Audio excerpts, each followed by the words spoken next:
Hello students, कल हमने आरंभिक मानव इधर उधर क्यों घूमते थे इसके बारे में जाना था। तो बताइए कि आरंभिक मानव इधर उधर क्यों घूमते थे।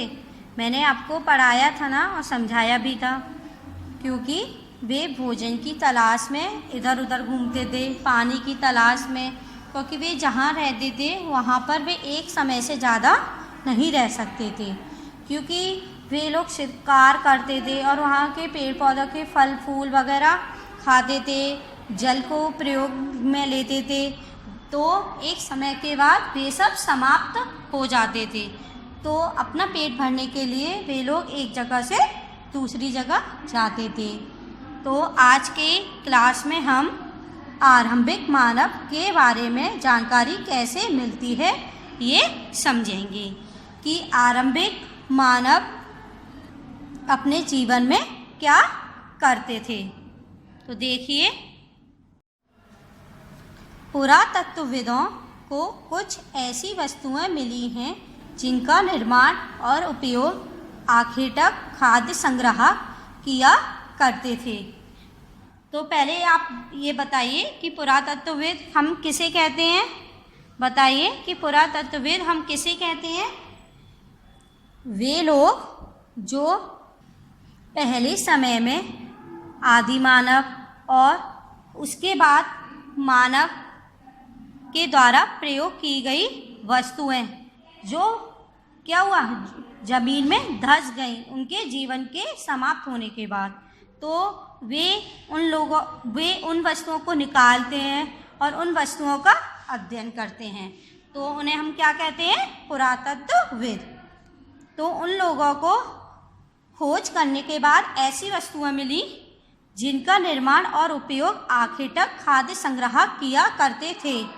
जिसका प्रयोग कौन करते थे, आखिर तक और खाद्य संग्रह। जो लोग शिकार करते थे, भोजन को एकत्रित करते थे, उन लोगों को ऐसी वस्तुएं मिली।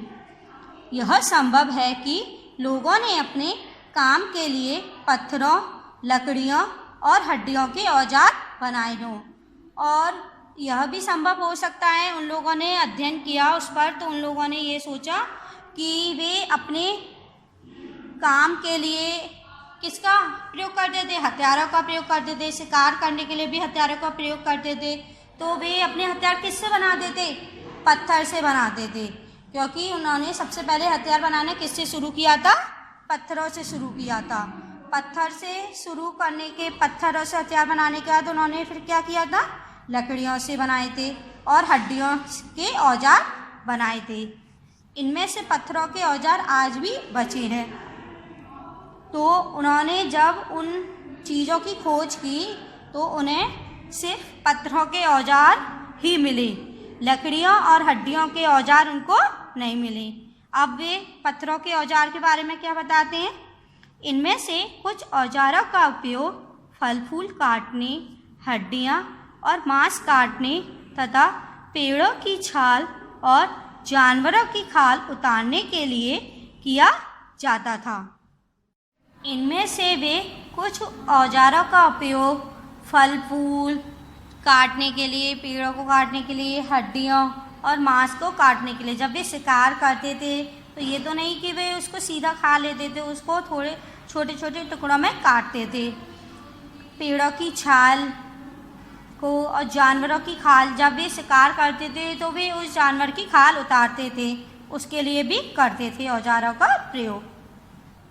कुछ के साथ हड्डियों या लकड़ियों के मुट्ठे लगाकर भाले और बाण जैसे हथियार बनाए जाते थे, और कुछ औजार उनके ऐसे थे जब वे उन शिकार किए हुए जानवरों को खा लेते थे तो उन हड्डियों को एकत्रित करके और पेड़ों की लकड़ियों को इकट्ठा करके उनसे भाले बनाते थे, बाड़ बनाते थे और उनका प्रयोग करते थे। कुछ औजारों से लकड़ियाँ काटी जाती थी और कुछ नुकीले औजार थे जिससे वे क्या काटते थे, पेड़ों की लकड़ियाँ काटते थे। लकड़ियों का उपयोग ईंधन के साथ साथ झोंपड़ियाँ और औजार बनाने के लिए भी किया जाता था। जैसे जैसे उनकी बुद्धि का विकास हुआ तो वे क्या करते थे, वे शिकार किए हुए जानवरों को पकाकर खाने लगे, क्योंकि वे लकड़ियों का उपयोग किसके लिए करते थे? ईंधन के लिए करते थे। आग जलाना सीख गए थे तो वे शिकार को पकाकर खाने लगे, उन जानवरों को। साथ ही साथ वे लकड़ियों का प्रयोग जहाँ पर वे रहते थे उन्होंने झोंपड़ियाँ बनाना सीख लिया था, उसके लिए करने लगे। और कुछ और औजार बनाना भी सीख गए थे, तो इसीलिए वे औजार बनाने के लिए भी उन लकड़ियों का प्रयोग करने लगे थे।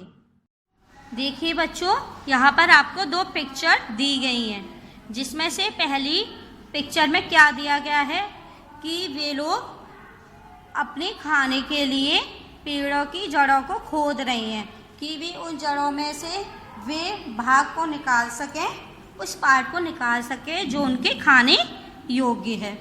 और दूसरी पिक्चर में क्या दिया गया है कि वे लोग जानवरों की खाल क्या करते थे? निकालते थे, और उस जानवरों की खाल से क्या बनाते थे? अपने कपड़े बनाते थे। तो कपड़े बनाएंगे तो उनको सिलने के लिए भी तो कुछ चाहिए, तो वे क्या करते थे? उसको सिलने के लिए उन्होंने कुछ ऐसे औजार बनाए जिससे वो उन कपड़ों को सिलते थे। इतनी बात सभी लोगों को समझ में आ गई? यहाँ पर आपको कुछ साइन दिए गए हैं जिससे हम पता लगाएंगे कि वे कौन से स्थल हैं। देखिए, यहाँ पर आपको एक रेड ट्राइंगल का साइन दिया गया है और इसके आगे लिखा है पुरा पाषाणिक पुरा स्थल। क्या लिखा है? पुरा पाषाणिक पुरा स्थल। पुरा पाषाणिक स्थल। तो सबसे पहले हम पुरा पाषाणिक का मीन समझेंगे कि पुरा पाषाणिक क्या है। यह वह काल है जब आदिमानव और उनके बाद के मानव ने क्या प्रयोग किया था? औजार, हथियारों का प्रयोग किया था। किसके? पत्थरों के हथियारों का प्रयोग किया था। इस काल में सबसे पहले मानव ने क्या प्रयोग करना सीखा था? औजार। और किसके औजार का प्रयोग करना सीखा था? पत्थरों के हथियारों का प्रयोग करना सीखा था। इसके बाद आपको एक स्क्वायर बॉक्स दिया गया है जिसके आगे क्या लिखा है? नव पाषाणिक पुरा स्थल। क्या दिया गया है? नव पाषाणिक पुरा स्थल। इसका मतलब है कि इस काल के लोगों ने खाद्य संग्राहक के होने के प्रमाण मिले थे कि इस काल में लोग खाद्य संग्राहक का प्रयोग करने लगे और साथ में कृषि खेती भी करने लगे थे। इसके बाद आपको एक सर्कल दिया गया है जिसके आगे लिखा है महापाषाणिक पुरा स्थल। क्या लिखा है? महापाषाणिक पुरा स्थल। इसका मतलब है कि इस काल में लोगों ने पत्थरों से बड़ी बड़ी इमारतें, मूर्तियां बनाना आरंभ किया था।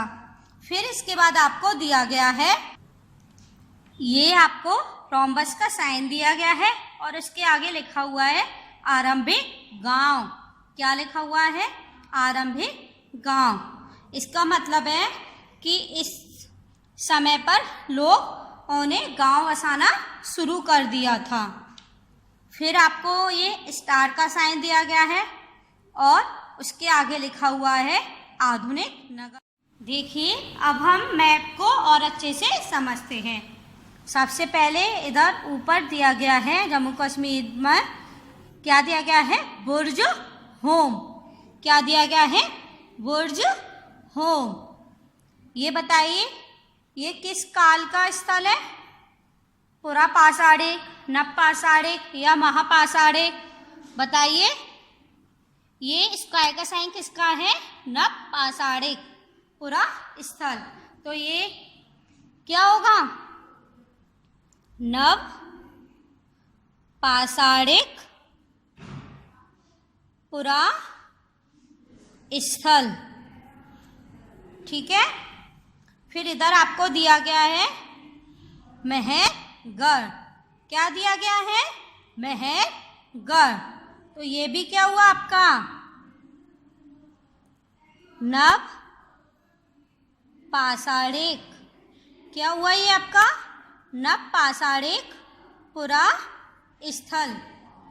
फिर आपको फिर दिया गया है चिरौंद। क्या दिया गया है? चिरांद। क्या दिया गया है? चिरांद। ये भी आपका क्या हुआ? नव पाषाणिक पुरा स्थल। पहले बताइए, इतनी बात सभी को समझ में आई? तो बच्चों, जहाँ पर भी आपको ये स्क्वायर के साइन दिए गए हैं वे आपके क्या हुए? नव पाषाणिक पुरा स्थल। क्या हुए? नव पाषाणिक पुरा स्थल। जैसे कि आपको पहले बुर्जहोम, मेहरगढ़, चिरांद, कौल्डी हवा, महागढ़ा, ये क्या है आपके? दाऊजली, हैंडिंग, क्या है ये आपके? नव पाषाणिक पुरा स्थल। फिर आपको नीचे दिए गए हैं साउथ में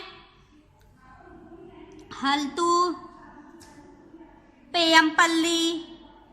तो ये भी अब हम पुरा पाषाणिक पुरा स्थल के बारे में जानेंगे कि वे किस जगह पर हैं। तो देखिए कि पुरा पाषाणिक पुरा स्थल के लिए किसका साइन होगा? ट्रायंगल का साइन होगा। तो देखिए इनमें से ट्रायंगल का साइन कहाँ पर है? एक ये है, और जिस पर क्या नेम लिखा है? किस जगह का नाम लिखा है? भीम बेटका। किस जगह का नाम लिखा है? भीम बेटका। और ये किसके पास है? नर्मदा नदी के पास है। किस नदी के पास है? नर्मदा नदी के पास है। फिर कहाँ दिया गया है ट्रायंगल का साइन? एक ये दिया गया है। इस पर किस जगह का नाम लिखा हुआ है? हुंसगी। किस जगह का नाम लिखा हुआ है? हुंसगी। और ये किस नदी के किनारे पर है? कृष्णा नदी। किस नदी के किनारे है? कृष्णा नदी। फिर आपको क्या दिया गया है? कुरनूल गुफाएं। क्या दिया गया है? कुरनूल गुफाएं। ये भी किस नदी के किनारे है? कृष्णा नदी के। इतनी बात सभी को समझ में आई? अब इसके बाद हम किस पुरा स्थल को देखेंगे? महापाषाणिक पुरा स्थल को देखेंगे, क्योंकि अब सबसे पहले हमने नव पाषाणिक पुरा स्थल को देखा था, फिर पुरा पाषाणिक पुरा स्थल को देखा था। तो अब हम किसको देखेंगे? महापाषाणिक पुरा स्थल को। महापाषाणिक पुरा स्थल के लिए किसका साइन दिया गया है? सर्कल का। किसका साइन दिया गया है? सर्कल का। और यहाँ पर सर्कल के साइन कहाँ दिए गए हैं? साउथ, मतलब दक्षिण में दिए गए हैं। तो सबसे पहले एक ये साइन दिया गया है जिसमें किस जगह का नाम लिखा है? ब्रह्मगिरी। किस जगह का नाम लिखा गया है? ब्रह्मगिरी। ये आपकी कौन सी जगह है? महापाषाणिक पुरा स्थल। कौन सी जगह है? महापाषाणिक पुरा स्थल। इतनी बात सभी को समझ में आई? फिर क्या दिया गया है सबसे नीचे? आदि चन्नलूर। क्या दिया गया है? आदि चन्नलूर। ये भी क्या है? महापाषाणिक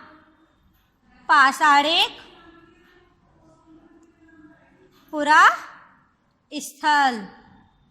इतनी बात सभी को समझ में आई? अब इधर क्या बचता है? आरंभिक गांव और आधुनिक नगर। तो सबसे पहले अब हम आधुनिक नगर को देखते हैं। आधुनिक नगर के लिए किसका साइन दिया गया है? स्टार का साइन दिया गया है। और इस मैप में आपको दिखाई दे रही है कि कितने स्टार है? 2 स्टार है। कौन कौन से है? फर्स्ट स्टार में किस जगह का नाम दिया गया है? मुंबई। क्या दिया गया है? मुंबई। तो ये आपका क्या हुआ? आधुनिक नगर। क्या हुआ? आधुनिक नगर। फिर उसके बाद क्या दिया गया है? कोलकाता। तो ये भी क्या हुआ आपका? आधुनिक नगर। क्या हुआ? आधुनिक नगर। फिर क्या दिया गया है? अब आपका क्या बचा? आरंभिक गांव, जहाँ पर लोगों ने एक जगह पर बसना शुरू किया था और छोटे छोटे गांव बसाए थे। तो ये इधर किसका साइन दिया गया है? रोम्बस का साइन दिया गया है। और ये कहाँ दिया गया है? इधर। और उस जगह पर क्या नाम दिया गया है? इनाम गांव। उस गांव का क्या नाम है? इनाम गांव। तो ये आपका क्या हुआ? आरंभिक गांव। क्या हुआ? आरंभिक गांव। इतनी बार सभी लोगों को समझ में आ गई? तो बताइए, आपको ये मैप समझ में आया? बच्चों, अब हम इसे और डिटेल में आगे पढ़ेंगे। तो देखते हैं क्या दिया गया है। भीमबेटका। बताइए, भीमबेटका कौन सा पुरा स्थल है? बताइए, भीमबेटका कौन सा पुरा स्थल है? पुरा पाषाणिक, नव पाषाणिक या महापाषाणिक? बताइए। अभी मैंने आपको बताया था कि भीमबेटका कौन सा पुरा स्थल है? बताइए, पुरा पाषाणिक स्थल है। कौन सा है? पुरा पाषाणिक पुरा स्थल है। तो ये अभी इस समय कहाँ पर है? आधुनिक मध्य प्रदेश, एमपी में है। भीमबेटका कहाँ पर है? भीमबेटका जगह कहाँ पर है? अभी कहाँ पर है? एमपी में। इस पुरा स्थल पर गुफाएं व अन्य कंदराएं मिली हैं। इस जगह पर क्या है? गुफाएं मिली हैं और कंदराएं मिली हैं। लोग इन गुफाओं में गुफाएं क्यों बनाते थे? क्यों बनाते थे? अपने रहने के लिए, क्योंकि वे बारिश और धूप से बच सकें, तो इसीलिए वे गुफाएं बनाते थे। लोग इन गुफाओं में इसलिए रहते थे क्योंकि यहाँ उन्हें बारिश, धूप और हवाओं से राहत मिलती थी। और ये गुफाएं किस नदी के पास मिली हैं? नर्मदा घाटी के पास। क्या तुम बता सकते हो कि यह रहने के लिए लोगों ने यह जगह क्यों चुनी होगी? आप इसके लिए कोई रीजन बता सकते हैं कि लोगों ने इस जगह को क्यों चुना? बताइए। क्योंकि यह किसके पास है? नर्मदा घाटी के पास। और इधर ही क्या है? नर्मदा नदी, जहाँ पर उन्हें पानी की व्यवस्था मिलती, शिकार करने के लिए मिलता, क्योंकि नर्मदा घाटी में ही सबसे ज़्यादा शिकार होते थे। और उन्हें क्या हथियार वगैरह बनाने के लिए पत्थरों का प्रयोग भी करते थे, और इसीलिए उन्हें यहाँ पर सभी सुविधाएं मिली। इसीलिए इन्होंने इस जगह पर सबसे ज़्यादा गुफाएं बनाई। अब देखते हैं, चूंकि पत्थर के उपकरण बहुत महत्वपूर्ण थे, इसलिए लोग ऐसी जगह ढूंढते रहते थे जहाँ अच्छे पत्थर मिल सके। अभी मैंने आपको बताया कि वे सबसे ज़्यादा प्रयोग किसका करते थे? पत्थरों का। तो इसीलिए वे उस जगह पर अधिक रहते थे जहाँ पर पत्थर आसानी से मिल सके। ये क्या दिया गया है आपको? शैल चित्रकला। क्या दिया गया है? शैल चित्रकला। इससे आपको क्या पता चलता है? जिन गुफाओं में लोग रहते थे उनमें से कुछ की दीवारों पर ये चित्र मिले हैं। जब लोग वहाँ रहते थे तो वे क्या करते थे? दीवारों पर कलाकृतियाँ बनाते थे। इनमें कुछ सुंदर उदाहरण, ये गुफाएं सबसे ज़्यादा कहाँ मिली? एमपी में। तो क्या हुआ? तो इनके सबसे ज़्यादा दृश्य देखने को कहाँ मिलेंगे? हमें एमपी में ही तो मिलेंगे, और दक्षिणी उत्तर प्रदेश की गुफाओं में मिले हैं। इन शैल चित्रकलाओं के नमूने कहाँ मिले हैं? सबसे ज़्यादा एमपी में और दक्षिणी उत्तर प्रदेश में। इनमें जंगली जानवरों का बड़ी कुशलता से सजीव चित्रण किया गया है। इनमें जंगली जानवरों की आकृति को ऐसे बनाया गया है जैसे कि वे सजीव हों। इतनी बार सभी लोगों को समझ में आ गई?